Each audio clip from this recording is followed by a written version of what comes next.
Arrangement has been reached between Uganda Small-Scale Industries Association and the Free Zones Authority to seal a deal allowing suitable SMEs export through free zones, an avenue that comes with numerous benefits such as direct employment, free duty, free industrial shed, and increasing commodity processing for export-oriented enterprises. We exempt you from excise duty, we exempt you from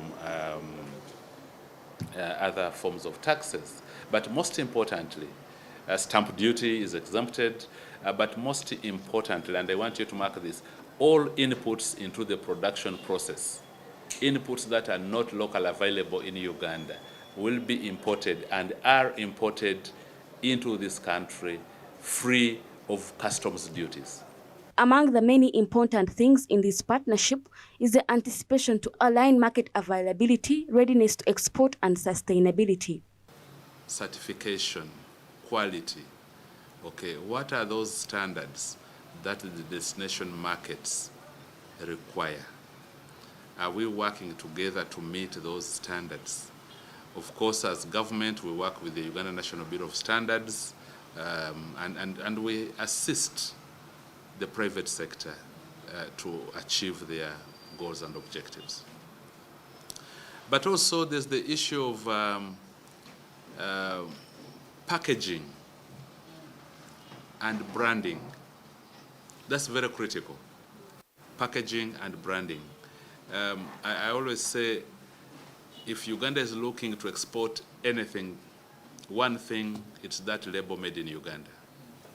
To assert instance and cause, the authority is very inquisitive to know the ability of the association to sustain the market.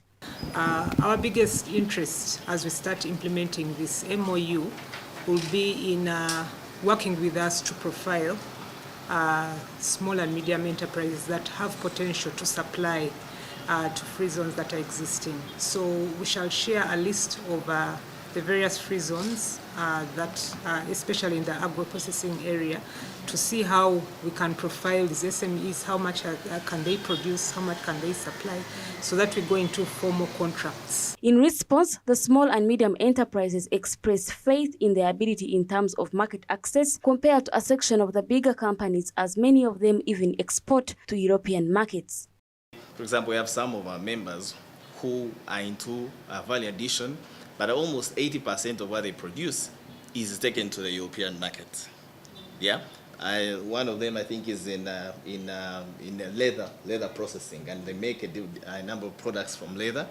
But she is overwhelmed by the European market. Up to 80–90% is taken out there. I actually think she could be one of the immediate beneficiaries of the free zone, because most of what she produces is taken out there. We also take note of the fact that actually these small-scale industries dominate the manufacturing sector in Uganda. And I think there's a lot of opportunity and there's a lot of potential that, if supported and given the right information, the right sensitization, there's a lot of export opportunities. At the same event, Smart24 TV also learned that there is need for government to fund SMEs, especially those that deal in gold, since Uganda's export earnings were hit by a 5% gold levy last year. We have a sector in the minerals, especially gold. The issue is that we have very few in our database right now, and it's because, one, we work in Mityana and Mubende, but because of the upcoming opportunities that are coming through the Uganda Free Zone Authority, we're going to be able to kind of encourage more members to join, and then they kind of help to bring out the data in terms of the small-scale industries. The contribution to Uganda's free zones to total exports jumped more than 7 times to $1.247 billion in 2020-2021 from the previous year's exports. The authority also asked the Parliament's Finance Committee to consider adding 29.5 billion shillings to its budgetary allocation for the financial year 2022-2023. 28.24 billion shillings of the additional funding would cater for the completion of the Entebbe International Airport Free Zone, which is at 50% complete, to improve the value of Uganda's exports.